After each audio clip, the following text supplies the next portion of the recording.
마태복음 5장 13절에서 16절 말씀, 4절 말씀 우리 다 같이 큰 목소리로 읽습니다. 시작. 너희는 세상의 소금이니 소금이 만일 그 맛을 잃으면 무엇으로 짜게 하리요? 후에는 아무 쓸데없어 다만 밖에 버려져 사람에게 밟힐 뿐이니라. 너희는 세상의 빛이라. 산 위에 있는 동네가 숨겨지지 못할 것이요, 사람이 등불을 켜서 말 안에 두지 아니하고 등경이 이러므로 집안 모든 사람에게 비치느니라. 이와 같이 너희 빛이 사람 앞을 비치게 하여 그들로 너희 착한 행실을 보고 하늘에 계신 너희 아버지께 영광을 돌리게 하라. 아멘. 한번 이렇게 봅니다. 여러분, 제가 지금 사무엘상 우리 다윗 이야기를 하고 있는데 한번 사진을 한번 보여주려고, 우리가 지금 엔게디 광야에서 엔게디 동굴에서 사울 왕이 용변을 보러 갔다가 사울 왕의 옷자락을 자르는 사건이 있는 그 자리 밑에는 엔게디 광야고, 경사져서 돌산으로 있고 동굴들이 많은 곳이 엔게디 동굴이 있는 그 자리입니다. 다윗이 있었던 그 자리에 보면요, 풀이 없이 그냥 이렇게 바위만 있는데 그 동굴들이 조그마한 구멍이 동굴들이 많아요. 동굴들 안에 깊고. 근데 여러분, 화살표가 있는데 보면요, 그 확대해서 보면 온천이 나와요. 온천물이 이렇게 나오고, 제 앞에 이렇게 사슴이 있는 거예요. 사슴이 있는데 겁을 내지 않더라고. 제가 이렇게 탁 잡아가지고 이렇게 요리를 할 수도 있는데, 이 사슴이 저 앞을 탁 이렇게 있다가 제가 사진을 딱 찍었는데, 정말 목마른 사슴 시냇물을 찾아 헤매이듯이 하듯이 절벽을요, 진짜 엄청나게 빠른 속도로 가서 저 지금 온천이 있는 물 있죠, 물. 갈증이 엄청나니까 물인대로 막 정말 빠르게 가더라고. 가서 물을 이 사슴이 벌컥벌컥 먹는 거예요. 그래서 목마른 사슴 시냇물을 찾아 헤매듯이라는 찬양이 이렇게 생각나요. 어쨌든 엔게디 동굴 한번 이렇게 보여드렸습니다. 그러면 산상순이 마태복음의 다이아몬드라고 이렇게 할 수가 있는데, 5장, 6장, 7장이 산상순, 산에서 예수님께서 솔선수범하여 수훈 가르치는, 제자들에게 가르치는 말씀입니다. 굉장히 중요한 말씀이 산상수훈 말씀이죠. 산상수훈의 말씀의 핵심은요, 진짜 행복이란 무엇이냐? 주님 안에 거하는 것이다. 말씀 안에 거하는 것이다. 이것이 진짜 행복이다라고 이렇게 강조하고 있습니다. 팔복을 제가 디테일하게 또 이렇게 다음에 강조하겠습니다만은, 마태복음 5장의 팔복으로 이렇게 시작합니다. 심령이 가난한 자는 천국을 얻을 것이다 라고 이렇게 현재형으로 읽게 되고, 애통하는 자는 위로를 받고 온유한 자는 땅을 기업으로 받는다, 유산으로 받는다. 네 번째는 의에 줄이고 목마른 자는 배부를 것이고, 긍휼히 여긴 자는 긍휼함을 받을 것이고, 하나님이 긍휼히 여겨주고, 마음이 청결한 자는 하나님을 보게 될 것이고, 화평하게 하는 자는 하나님의 아들이라 이렇게 칭함을 받을 것이고, 을을 위하여 박해받는 자는 천국이 임하게 될 것이다 라는 겁니다. 그래서 팔복은요, 주님이 내 안에서 주님이 이것을 행하시고 지켜가신다라는 것이죠. 예수님을 닮는 길이다라는 것입니다. 이건 팔복은 제가 또 이렇게 한번 시간을 내서 이렇게 자세하게 말씀을 전하도록 하겠습니다. 여러분, 1871년에 미국의 3대 도시라고 하는 시카고에서 엄청난 화재가 있어요. 얼마나 화재가 컸냐면요, 온 도시가 전부 다 타버린 거예요. 전체가 도시가 다 탄 겁니다. 그래서 이 화재가 있고 난 뒤에 세계적인 건축가들이 시카고에 와서 새로운 모든 건물들을 지었습니다. 아주 정비를 해서 이렇게 짓게 됐는데, 어쨌든 시카고에서 대화재가 났을 때, 그때 그 유명한 D.L. 무디라는 세계적인 전도자가 있었습니다. 이분은 구두 수송공이었습니다. 구두 수송공으로 있다가 초등부 주일학교 선생으로 시작하다가 100만 명을 전도한 세계적인 전도자입니다.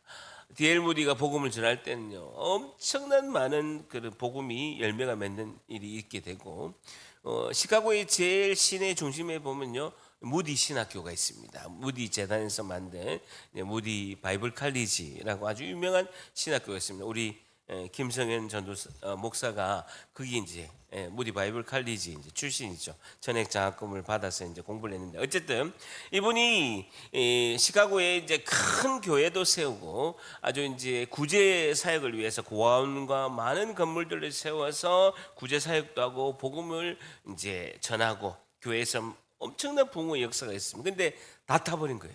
교회도 타고 그래 구제센터도 타고 다 탄 거예요. 그래서 기자들이 D.L. 모디한테 어떻게 해요? 당신이 그렇게 많이 일어났던 그 교회 건물과 그다음에 고아원과 그 구제하는 그 센터 건물들이 다 타버렸잖아요. 라고 이제 이야기를 했을 때 D.L. 모디가 그 기자한테 이렇게 이야기했습니다. 제일 중요한 예수님은 안 탔습니다. 라는 거죠. 그 건물이 중요한 게 아니라는 거예요. 자기에게는요. 예수님이 전부라는 거죠. 마태복음 5장 3절에 심령이 가난한 자는 복이 있나니 천국이 그들의 것이며 라는 겁니다. 하나님 외에는 다른 소유가 없는 자, 모든 것을 다 잃어도 예수님 한 분을 얻으면 다 얻은 자가 D.L. 모디 그리고 심령이 가난한 자다라는 겁니다. 여러분 가난하다라는 거는요 어찌 보면 물질의 개념으로 읽게 되는데 그게 아니라 심령이 비워 있다라는 뜻입니다. 그러니까 내 안에 하나님으로 충만하고 예수로 충만한 사람은 복이 있다라는 거죠. 그러니까 모든 걸 다 잃더라도 예수님 한 분을 얻으면 전부를 얻은 자, 그 사람은 하나님 외에는 다른 소유가 없는 자, 그 자는 천국이 그들의 것이다라는 것입니다. 어쨌든 산상수훈의 이 내용은 사실 도달 가능한 것인가? 마태복음 5장 34절에 보면요. 원수를 사랑하라. 그리고 뺨을 때리면 오른뺨을 때리면 5장 39절에는 다른 뺨도 대라라고 이렇게 이제 말씀하고 있죠. 근데 이거 비현실적이고 실천할 수 있는 말씀이 아니다라는 거. 그냥 예수님의 수준에서 말씀하신 것이다라고 생각할 수가 있습니다. 그러나 충분히 이 말씀을 지킬 수가 있다는 거예요. 거듭난 자, 주님으로 인해서 천국 백성으로 거듭난 자들은 다 지켜 행할 수가 있다는 거예요. 요한복음 3장 3절 한번 같이 있습니다. 시작. 예수께서 대답하여 이르시되 진실로 진실로 너희에게 이르노니 사람이 거듭나지 아니하면 하나님 나라를 볼 수 없느니라. 거듭난 자, 주님으로 인해서 영생의 생명을 얻은 자, 예수님이 나의 주인이라고 고백한 자는 하나님 나라를 볼 수 있다는 것입니다. 그래서 예수님의 이 약속의 말씀, 현재 미래에 말씀하신 이 팔복의 말씀 그리고 산상수훈의 말씀은요 모두가 주님이 성취할 수 있는 가능한 말씀이다라는 겁니다. 어떻게 해요? 주님이 내 안에 오셔서 주님이 행하신다는 거예요.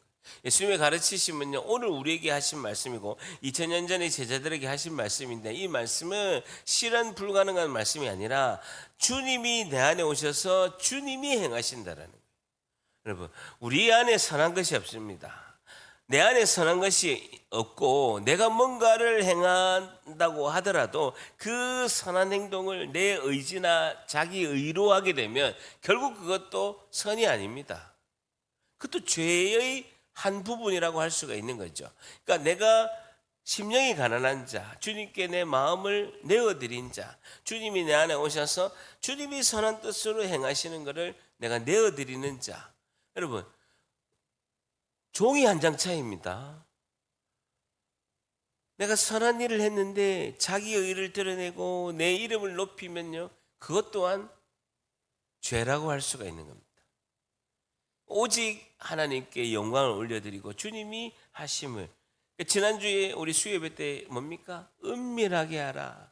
3대선 뭡니까? 구제를 하든 기도를 하든 너희들은 은밀히 하라라는 것이죠. 금식을 하든 3대 선이 뭡니까? 구제, 기도, 금식이죠. 은밀히 하라라는 거죠.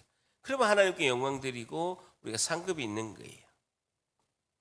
그래서 하나님 말씀이 내 안에 이루어지려면요 새 언약의 말씀, 성령이 내 안에서 행하여야 된다라는 겁니다. 누가복음 22장 20절에 예수님께서 직접 새 언약이라는 단어를 말씀하고 있습니다.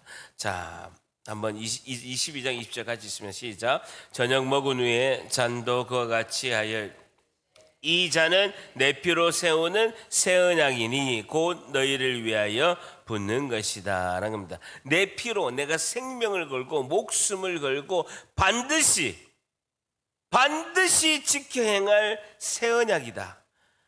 내가 생명을 걸고 목숨을 걸고 이거는 반드시 이루어진다라고 내가 보증하는 새 언약이다라는 그 새 언약을 위해서 내가 구원의 역사 속에 온 인류를 구원할 역사 가운데 십자가의 그 구원의 은혜를 이루시고 그 새 언약은 너희들 가운데 반드시 이루어질 것이다. 내가 목숨을 걸고 그것은 이룰 것을 내가 보증한다라는 거죠. 그 새 언약이 뭡니까? 새 언약이 성령이 우리 안에 오셔서 성령이 굳은 마음을 제하고 성령이 규례와 율례의 말씀을 지켜 행한다. 이게 새 언약이죠. 에스겔서 36절 26절에서 28절이 새 언약 말씀이에요. 또 새 영을 너희 속에 두고 새 마음을 너희에게 주되 너 육신에서 굳은 마음을 성령이 제거한다는 거예요. 우리 마음은요 견고한 짐과 굳은 마음으로 딱딱하게 있다라는 거예요. 그러니까 성령이 우리 안에 오셔서 굳은 마음을 제거해 주신다는 거예요.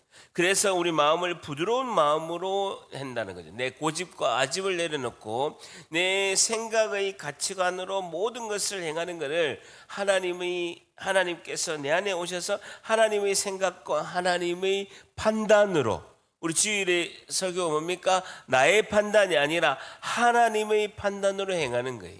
여러분 다윗이 하나님의 판단으로 행할 수 있는 건요 그 성령이 다윗을 통치하고 이끌어가기 때문에 가능하다는 거예요. 여러분 10년 동안 나를 죽이려고 한 사람을 다윗이 어떻게 그를 용서하고 기름 부은 종을 내가 그렇게 해할 수가 없다라고 하는 건요 사람의 인간의 노력으로 될 수가 없는 거죠.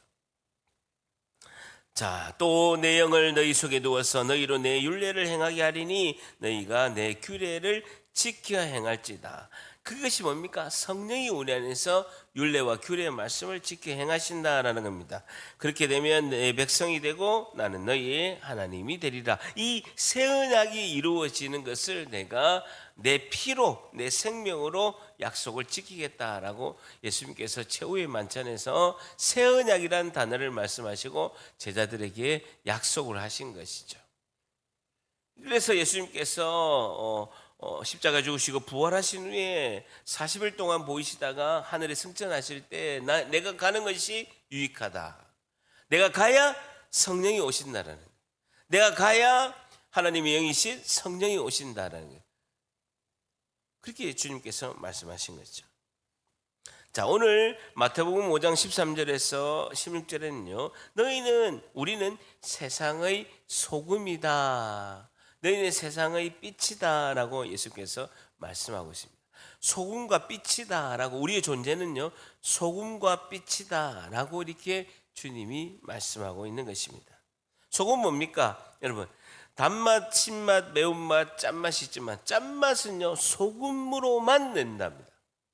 다른 것으로서는 짠맛을 낼 수가 없는데 짠맛은 소금으로만 이제 짠맛이 내는데 그것은 우리 존재가 불신자가 보기에도 저 사람은 정말 교회 다니는 정말 예수 믿는 사람이다 라고 인정을 하는 그런 소금과 같은 존재가 되는데 소금은요 구별된 맛처럼 우리가 구별된 성품의 삶을 살아야 된다. 그리고 불신자가 보기에도 저 사람은 정말 예수 믿는 정말 교회 다니는 좋은 사람이다라는 평가를 받아야 되는 거예요. 여러분 옛날에는요 지금처럼 소금이 굉장히 이렇게 막 이렇게 아주 깨끗하고 이렇게 하지 않고 불순물들이 상당히 많았습니다. 그래서 어떤 소금은요 짠맛이 전혀 없는 게 많은 거예요. 여러분 소금이라고 바다에서 이렇게 해가지고 정제를 해서 이렇게 물기를 빼고 소금으로 이렇게 만들었는데 불순물이 많아서 짠맛이 없는 소금들이 그 당시에는요 2000년 전에 너무나 많은 거예요. 그러면 어떻게 합니까? 짠맛이 전혀 없으니까 어떻게 합니까? 그냥 소금임에도 불구하고 길바닥에 이렇게 버려버리는 그런 경우가 있다. 그래서 짠맛이 없으면 길가에다가 버리게 된다라고 이렇게 성경은 말씀하고 있죠. 자, 그리고 두 번째는요 빛이죠. 빛. 너희는 소금과 빛이다 할 때 빛은 뭡니까? 어둠과 구별이 되는 것이죠. 어두울수록 빛이 비치면 더 빛이 환하게 보이는 것이 이제 빛의 이제 특징이라고 할 수가 있습니다. 베드로전서 2장 9절 같이 있습니다. 시작. 그러나 너희는 택하신 왕 같은 제사장이요 거룩한 나라요 그의 소유가 된 백성이니 이는 너희를 어두운 데서 불러내어 그의 귀한 빛에 들어가게 하시니에 아름다운 덕을 선포하게 하려 하십니다. 어두운 데서 불러내서 그의 귀한 빛 대신 예수 그리스도께서 우리를 비춰주셔서 우리도 빛이 되게 하신다는 아름다운 덕을 선포하게 하려 하십니다라는 것이죠. 여러분, 우리가 어떤 사물을 보게 될 때요, 눈이 나쁜 분들은 뭐 0.1, 0.5, 0.6도 있고, 눈이 좋은 사람은 안경 끼지 않아도 2.0이 있습니다. 여러분, 그렇죠? 시력은 다 다릅니다. 뭐 시력이 안 좋은 사람은 0.3, 뭐 안경을 껴야 보이는 사람도 있고, 눈이 좋은 사람은 이제 뭐 안경 안 껴도 2.0 나오는 사람도 있죠. 그러나 여러분, 사물을 본다는 건요, 시력이 좋아서 보는 게 아니에요. 영화관에 불을 다 꺼져 있으면요 0.1이나 2.0이나 안 보이는 건 마찬가지예요. 여러분, 사물을 우리가 볼 수 있다는 건요 빛이 들어와야 돼요. 시력이 좋아서 보는 게 아니에요. 여러분, 다 불 꺼버리고 아무것도 없으면 0.1이나 2.0이나 안 보이는 건 마찬가지예요. 그러나 보이는 건요 빛이 들어와야 볼 수 있다는 거예요. 그래서 어두운 이 세상에, 어둠컴컴한 이 세상에 빛 대신 예수 그리스도를 비추는 빛이 되라는 거예요. 우리가 빛의 존재가 되어야 된다는 거예요. 여러분, 우리가 이제 소금과 빛된 어떤 행실을 요구하는 게 아니라 우리가 소금이 되고 빛이 되라는 그 존재 자체가. 5장 16절 한번 같이 있습니다. 시작. 이같이 너희 빛이 사람 앞에 비치게 하여 그들로 너희 착한 행실을 보고 하늘에 계신 너희 아버지께 영광을 돌. 어떤 우리가 행동이나 행실을 우리가 예수님께서 요구하는 게 아니라 존재 자체가 소금이 되고 존재 자체가 빛이 되라라는 것이죠. 일단은 이 내용은요, 세상에 아름다운 우리가 덕을 행하고 선을 행할 때 우리 안에 계신 성령이 하시는 것을 드러내게 되면 하나님께 영광을 드리고, 저 사람은 정말 교회 다니는 사람은, 여러분 엘리베이터 타고 이렇게 그 라인에 두 세대가 있으면서 25층 같으면 50세대가 있잖아요. 여러분, 그 이웃들 탈 때 여러분이 교회 다니는 분으로 여러분 다 압니까? 저분은 교회 다니는 분이시구나. 어쩐지 딱 엘리베이터 타면 항상 웃고 항상 친절하고 이렇게 배려를 해주는 분이구나. 어떠서 저렇게 그렇게 항상 웃고 또 인사하고 먼저 인사하고 나이 상관없이 먼저 인사하고 저렇게 친절할까? 교회 다니신데. 우리 라인에는요 목사님 두 분 있거든요. 12층에 있는 16층에 계신 목사님 딱 두 분 있거든요. 우리 라인에 분은 우리 그 두 사람은요 목사가 다 알아요. 왜? 일요일 아침에 넥타이 메고 나간 사람이 없어요. 이 더위에. 그리고 손에 007 가방 같이 들고 다녀. 새벽에도 성경책 들고 다니고. 어쨌든 우리의 행동을 보고 세상 사람들이 빛과 같은 존재구나, 소금 같은 존재구나 라고 이제 아는 것이죠. 그러나 우리 하나님의 통치를 받아서 하나님의 성품, 하나님의 그 놀라우신 사랑을 우리가 실천한다라는 거예요. 그건요 하나님과의 깊은 교제 가운데서 나오는 거예요. 여러분, 우리는요 우리 안에 있는 선한 것이 없기 때문에 은혜를 받고 하나님의 그 놀라우신 그 우리를 사랑하는 깊은 교제 가운데서 받아서 우리가 나와야 된다는 거예요. 받는 게 없으면 우리 안에서 선한 것이 나올 것도 없다라는 거예요. 그러니까 은혜를 받는 것이 제일 먼저예요. 은혜를 받아서 하나님과의 깊은 교제 가운데 친밀 가운데서 내 안에 충만해서 나오는 거죠. 우리 표정이나 여러분, 제가 한번 이렇게 방송을 한번 봤는데요. 여러분, 젊었을 때 20대, 제가 지금 50대 중반이잖아요. 20대 여러분의 사진과 그 캠프에서 그렇게 했다면서요. 알아맞추기. 20대의 그 사진과 50대 중반의 사진 두 개를 비교해봐야 그 사람을 알 수 있대요. 여러분, 표정은 하루아침에 바뀌는 게 아니거든요. 여러분, 수십 년 동안 표정이 막 인상을 찌그리고 화를 내고 막 이렇게 하면요, 20대는 막 환하게 있는 그런 사진인데 50대는 막 주름이 막 이렇게 막 이렇게 막 화를 내는 그 모습이 이제 계속해서 이렇게 반복되다 보면, 수십 년 동안 하다 보면 그 표정이 딱 굳어 있는 거죠. 그걸 딱 비교해 보면 사람의 표정과 그런 이제 모습은 하루아침에 되는 게 아니라 오랫동안 내 안에 있는 것들이 이제 얼굴이나 표정이나 이제 외부로 이제 다 나오게 되는 것이죠. 어쨌든 우리는 세상과 밀접한 관계가 있는 세상 가운데 살고 있기 때문에, 산상수훈의 결론은요, 마태복음 6장 8절에 그러므로 그들을 본받지 말라, 세상을 본받지 말라라고 이렇게 말씀하고 있습니다. 여러분, 우리가 꼭 선행을 해야 되는 그 이유는 모든 만물이 인정하고 찬양해야 될 그 거룩하신 예수님의 이름이 걸려 있기 때문에 그렇다는 거예요. 예수님의 이름이 세상 속에서 영광을 받으시고, 예수님의 이름을 높여드리기 위해서 우리가 선을 행할 때 우리가 영광을 받는 것이 아니라 교회와 예수님이 그 이름의 영광의 은혜를 다 만방에, 세상에 다 알리게 되는 그 놀라운 역사가 있게 된다라고 이렇게 말씀하고 있는 것입니다.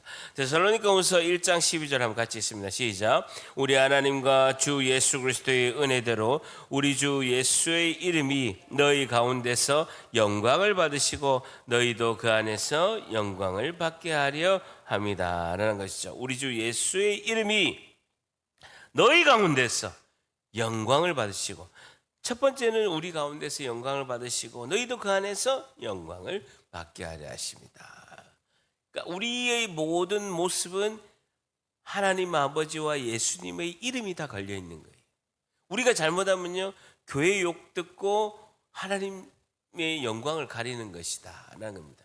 그래서 우리의 모든 모습은 세상이 우리를 예의주시하고 있다라는 겁니다. 아시겠죠? 그래서 우리를 비춰서 예수님의 이름을 높이는 것이 우리의 사명이다라는 것입니다. 마태복음 7장 20절에 보게 되면요, 그들의 열매, 삶과 그 사역의 결과로 그들을 알리라라고 말씀하고 있습니다. 나무는 우리를 말하고 있고 열매는 우리의 삶의 행실을 말씀하고 있는 것입니다. 마태복음 7장 21절 같이 있습니다. 시작. 나더러 주여 주여 하는 자마다 다 천국에 들어갈 것이 아니요 다만 하늘에 계신 내 아버지의 뜻대로 행하는 자라야 들어가리라 라는 겁니다. 주님 주님 한다고 다 천국에 들어가는 것이 아니라 하늘에 계신 하나님 아버지의 뜻대로 행하는 자, 절대합니다. 하나님의 뜻대로 행하는 자, 한 번 더, 하나님의 뜻대로 행하는 자, 하나님 뜻대로 행하는 자라야 천국에 들어갈 수 있다라는 겁니다. 말씀을 우리가 듣고 실천하고 깨닫고 실천하는 자라야 천국에 들어갈 수 있다라고 말씀하고 있습니다. 자, 그러면서요, 예수님께서 직접 이런 말씀을 하셨습니다. 누구든지 나의 이 말을 듣고 행하는 자는 그 집을 반석 위에 지은 지혜로운 사람 같다라고 말씀합니다. 반석이 뭡니까? 돌 위에 집을 지은 자다라고 말씀하고 있습니다. 여러분, 돌 위에 집을 짓는 거하고 보통 때도 보면요, 그냥 흙 위에, 모래 위에 지은 집하고는요 표시가 똑같 안 나요. 왜? 돌 위에 집을 지었더라도 그 흙으로 덮여 있으니까 이게 돌 위에 집을 지었는지 기초가 그냥 모래나 흙 위에 집을 지었는지가 구분이 잘 안 돼요. 요번에 엄청나게 비가 많이 와가지고 산청에 있는 집들이 다 떠나가. 여러분, 그 유튜브 화면 보셨습니까? 집이 둥둥둥 떠가는 거예요. 차가 둥둥둥 떠가고 집이 산사태가 나니까 산에 있는 흙과 함께 집 자체가 엄청나게 조경도 잘 해놓고 엄청나게 잘 지은 집인데, 그 여러분, 흙도 진해력이라고 해서 흙 자체에 힘이 있거든요.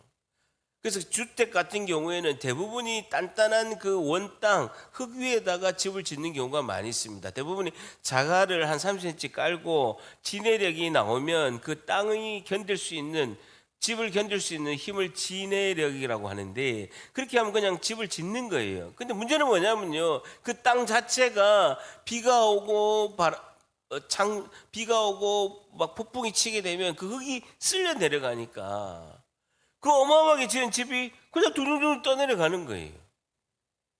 산세태 나면서 산에 있는 흙과 함께 이렇게 둥둥둥 이게 흘러가는 걸 이렇게 우리가 영상을 이렇게 보게 되는 것이죠.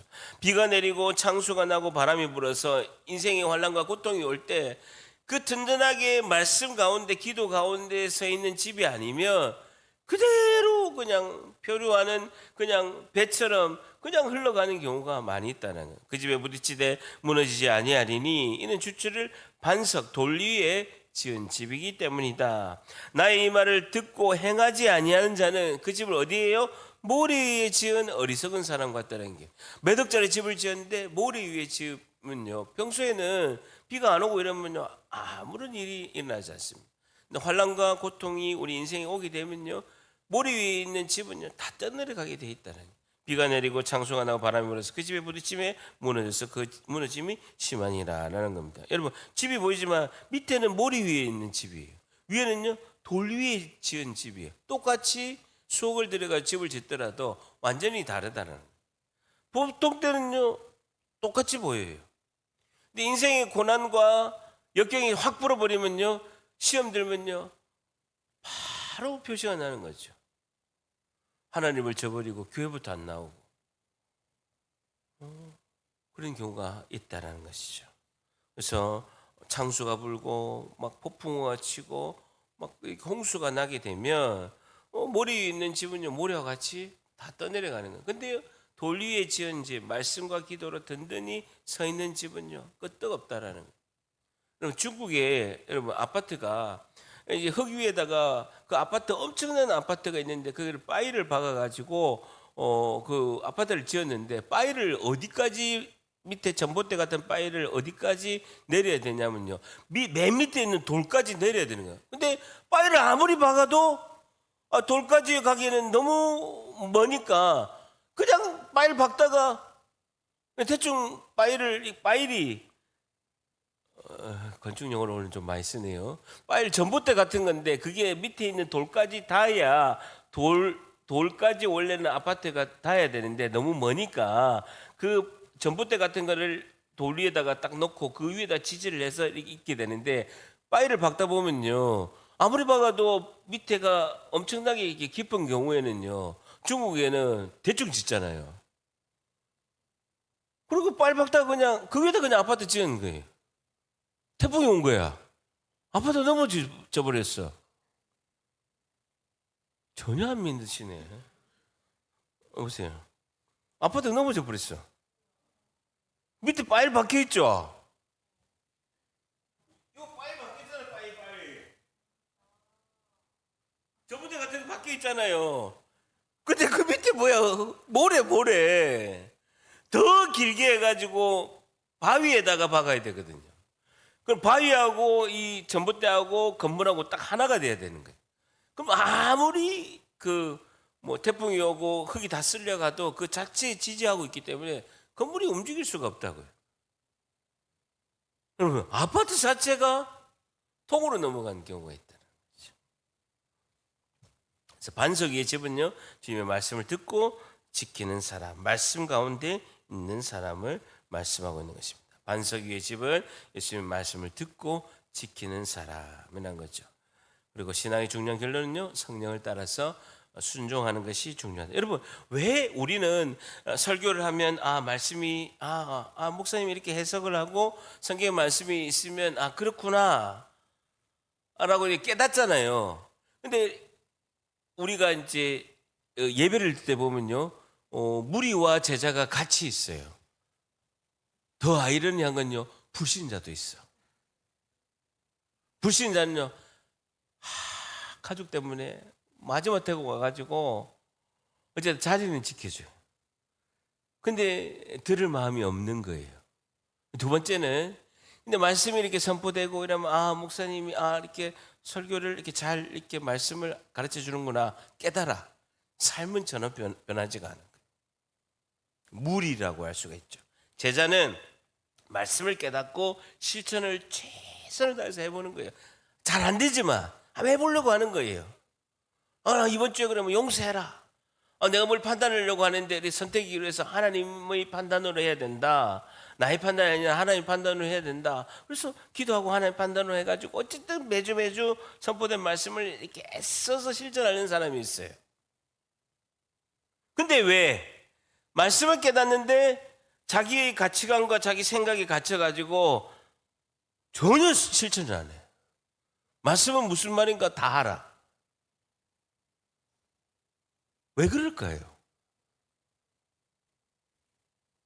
아니, 왜 그럴까요? 설교는 듣고 계십니까? 왜 그럴까요?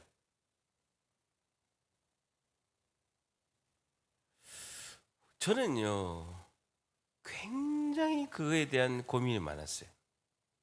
왜 그럴까? 저는 이제 굉장히 단순하거든요. 저는요, 제가 잘나서 그런 게 아니라 정말 지옥의 불뚝궁에 있을 정말 소망이 없는 자였어요. 그러니까 내일 죽어도 억울하지 않는 자였어요. 인생에 목적이 없어. 그냥 하루 종일 그냥 열심히 하고 그냥 하루에 저녁 마무리를 술을 먹고 그냥 하루를 그냥 잊으면서 살아가는 하루살이 인생이었어요. 그 무슨 소망이 있겠어요? 돈 버는 기계지. 그러니까 아무것도 소망이 없는 자에게 갑자기 예수님이 저를 만나 주신 거예요. 그 내가 얼마나 좋은지, 내가 왜 살아야 되는지, 어떤 목적과 방향과 그런 희망의 그 길이 환하게 보이니까 그걸 위해서 달려가는 게 너무너무 좋은 거예요. 그러니까 그 길 따라서 막 정신없이 달려간 거죠. 그런데 가만히 보니까 정죄하려고 그런 게 아니라 교회를 모태신앙부터 20년, 30년, 40년 다니신 분, 아니면 이렇게 늦게 전도돼서 가신 분들은요, 저하고 너무 다른 거예요. 그러니까 제가 어느 순간에 정신을 차리고 돌아보니까 저 안에 큰 바위 같은 마음이, 돌덩이 같은 게 마음에 탁 온 거는요, 왜 저분들은 말씀을, 은혜를 받았는데 전혀 삶이 변하지 않을까? 우리 셀 식구들은 왜 진도가 안 나갈까? 이게 큰 벽 앞에서 제가 깜깜하게 궁금증이 있은 거예요. 왜 그럴까?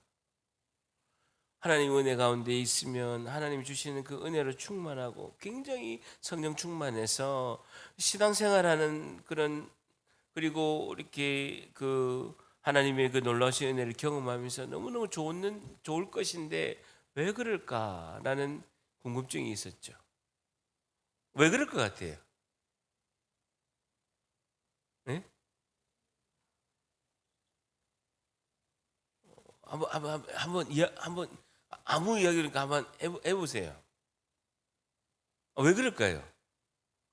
일단은 불신자 그룹은요, 일단 놔두더라도 그분들은 가족의 평화를 위해서 잠시 왔다가 하는 분은 우리가 전도해야 될 분이니까 놔두더라도 전도된 분들 중에 말씀을 들어서 알았는데 전혀 실천할 마음이 전혀 없는 거예요. 그냥 어제의 나의 모습 그대로 살아가는 거예요. 근데 예수도 알아, 교회도 알아, 설교를 들어서 다윗도 알아, 사울왕도 알아, 사울왕이 나쁜 것도 알고 하나님의 판단으로 가는 다윗도 알아. 근데 여전히 나는 나의 판단으로 살아가는 거예요.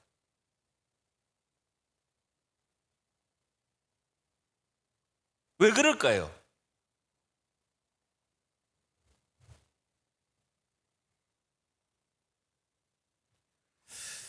그때도 셀리더 하면서도 그게 대한 굉장히 저는 고민이 많았어요.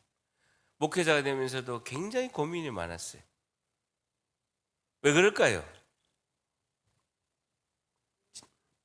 예?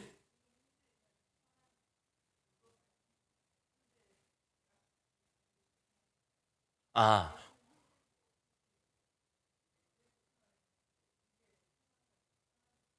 그렇죠. 사람은 익숙한 대로 살아가니까 내가 이렇게 살아왔던 패턴대로 사는 게 편하니까 그대로 살아가는 건지. 그러면서도 모래 위에 지은 집처럼 인생은 광야이기 때문에 인생의 파고와 인생의 힘든 일이 오게 되면 굉장히 힘든 그동안에 익숙한 그대로 살아가면서 힘든 그 삶의 패턴을 그대로 가는 거예요. 그러니까 신앙생활도 재미도 없고 기도 응답도 받는 것도 없고, 그리고 또 이 패턴을 계속하면서 뭐 좋을 때는 막 뭐 기도 응답할 때 좋다가 또 인생에 좀 힘든 일이 딱 오게 되면 탁 좌절해 가지고 시험 들고 교회 안 나오는 상황이 계속해서 반복되는 거죠. 그러니까 제가 정죄하려고 하는 건 0.1%도 없습니다. 제가 답을 못 얻는 거예요. 그러니까 저는 물론 목회자가 되려고 그런 거 해서 그랬고, 또 워낙 인생의 바닥에서 있다가 하나님께서 건지시니까 그 은혜가 너무 좋아서 그냥 성령 충만해서 계속 오다 보니까, 그렇게 그러지 않은 분들에 대한 것을 최대한 이해하려고 했는데 잘 모르겠는 거예요. 주님은 답을 알려주시잖아요. 매주마다 선포되는 말씀을 통해서 1년에 52주 수요예배까지 하면 104번, 그리고 새벽기도까지 하게 되면 적어도 한 200번 정도의 말씀이 선포될 때 인생의 모든 솔루션의 해답이 이 말씀에 다 있잖아요. 그러면 뭐 어떻게 힘든 상황이 올 때는 하나님께서 이렇게 하라, 그리고 뭐 이렇게 누구를 용서해라, 뭐 이렇게 쭉 이렇게 오잖아요. 말씀이 선포가 되잖아요. 1년에 200번의 설교만 들어도 모든 인생의 답이 성경 66권에 다 해답이 있잖아요. 근데 전혀 그 말씀대로 살아야 된다라는 생각이 있지만 살질 않는 거예요. 왜 그럴까요?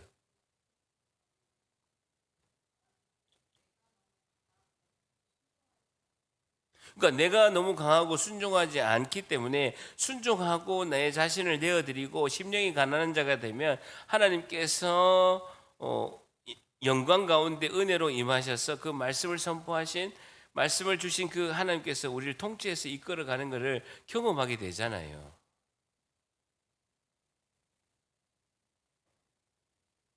근데 여전히 안 되는 방법대로 계속해서 아집과 고집으로 마음을 닫아서 안 하는 거예요.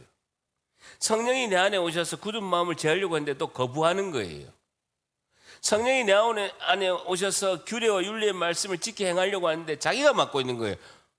아니, 새 식구가 맡고 있는 게 아니고, 담임 목사가 맡고 있는 게 아니고, 가족이 맡고 있는 게 아니고 자신이 맡고 있다라는 거예요. 자기 고집과 아집을 그대로 있고 굳은 마음을 성령이 좀 제거하려고 해요. 아유, 안 돼요. 굳은 마음 계속 있어야 돼요. 익숙함을 따라서 굳은 마음, 익숙함을 따라가면 안 됩니다. 성령께 내어드려서 우리가 하나님 은혜 가운데 가야 됩니다 라고 하면 내어드리면 되잖아요. 근데 안 돼요, 안 돼요. 예전대로 해야 돼요. 용서하면 안 돼요. 용서 못해서 잠도 못 자고 힘든데. 용서는 자기가 할 수 없기 때문에 하나님께 용서하는 은혜를 달라 해가지고 용서하라고 했는데도 용서 못해요.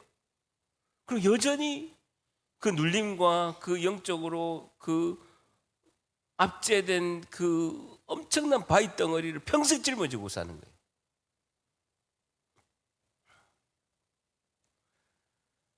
원래는 제가 이렇게 설교하려고 안 했거든요. 시간이 다 됐는데. 왜? 아니, 한번 고민해 보세요. 왜 그럴까요? 대단합니다, 고집. 고집이 대단하다고요. 아니, 나이가 25인데 초등학교 3학년 다니고 있어요. 진도가 안 나가는 거예요.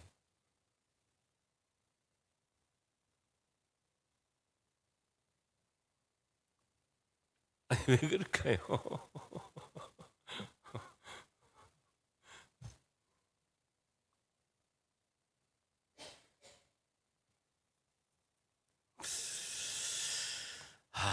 왜 그럴까요? 믿음으로 구원을 얻기 때문에 믿음이 흔들리면 구원도 흔들리고, 죄를 지을 때 믿음이 약해지고 흔들리게 되는데, 어쨌든 우리가 성령을 따라서 순종과 실천을 하면 거룩한 백성이면 그 거룩이 우리에게는요 힘이에요. 거룩이 우리가 이기는 하나님의 능력이라고요. 근데 우리 마음이 거부를 한다고요. 왜 그럴까요? 왜 그럴까요? 저도 그렇고 여러분도 그렇고 우리 교회 식구들도 그렇고 왜 그럴까요?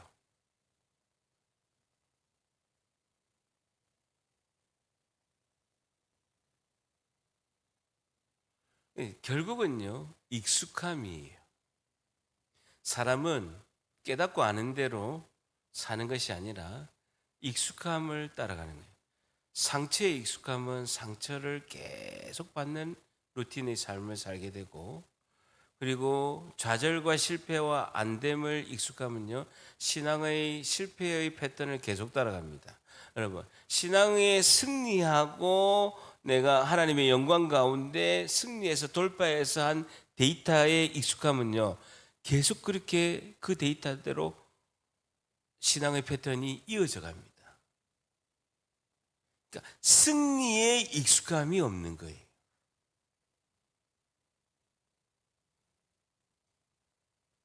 하나님이 나를 통해서 승리한 데이터에 익숙함이 없는 거예요. 한 번을 넘어서야 되는데 그 한 번을 넘어서려고 안 하는 거예요. 여러분, 한 번이 승리한 영광의 데이터가 있으면, 그 승리에 익숙함이 있으면요, 사람은 그 실패보다도 그 승리의 영광의 그 맛을 보게 되면요, 계속 그 루틴대로 가게 되어 있습니다. 근데 그 한 번을, 그 한두 번을 못하게끔 사단이 집중적으로 공격합니다. 왜? 그 승리의 영광의 데이터를 우리가 가지고 있으면요, 계속해서 승리하고 돌파하고 영적 전쟁에서 승리하면서 어떤 환난과 역경이 오더라도 말씀과 기도로 반석 위에 선 집으로 영광 가운데 있게 되는데, 늘 모래 위에 집을 지었기 때문에 또 집을 지어도 모래 위에 짓는 거예요.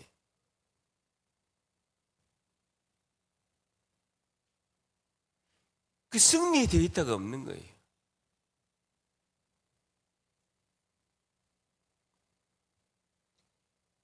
그 승리 데이터가 있으려면 어떻게 해야 됩니까? 한 번은 넘어서야 돼요. 한 번은 나의 익숙함을 극복해야 돼요. 한 번은 한번 돌파를 해봐야 돼요. 한 번은 딛고 일어나야 돼요. 굉장히 아픕니다.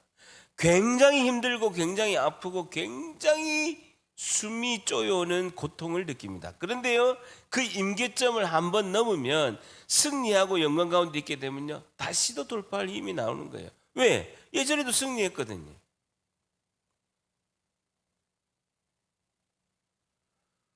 내가 한 50페이지 이상을 읽어본 적이 없어요. 책을 내가 50페이지 이상 읽어본 적이 집중해서 읽어본 적이 없다라고 하면요, 50페이지, 55페이지, 60페이지 넘어가기 너무 힘듭니다. 근데 400페이지 그 책을 힘을 다해서 한번 읽었다, 내가 다 한번 읽었다라는 그 데이터가 있으면요, 400페이지, 500페이지도 읽을 수가 있어요.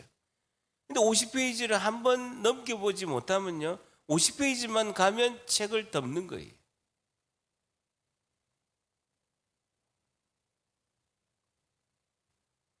한번 돌파해서 승리할 줄 믿습니다. 한번 돌파해 보는 거예요. 그 데이터가 있으면 다음에도 또 승리하려고, 또 내가 한번 돌파하겠다는 그 힘이 나오는 거예요. 결국은요, 내 고집과 아집을 꺾어야 됩니다. 성령이 내 안에서 율례와 규례의 말씀을 행하도록 내어드리고, 말씀 가운데서 내가 순복하는, 그런 순종하는 은혜를 한번 가져야 돼요. 그리고 실천해서 승리해서 하나님께서 기뻐하시는 그 은혜를 맛봐야 되는 거예요.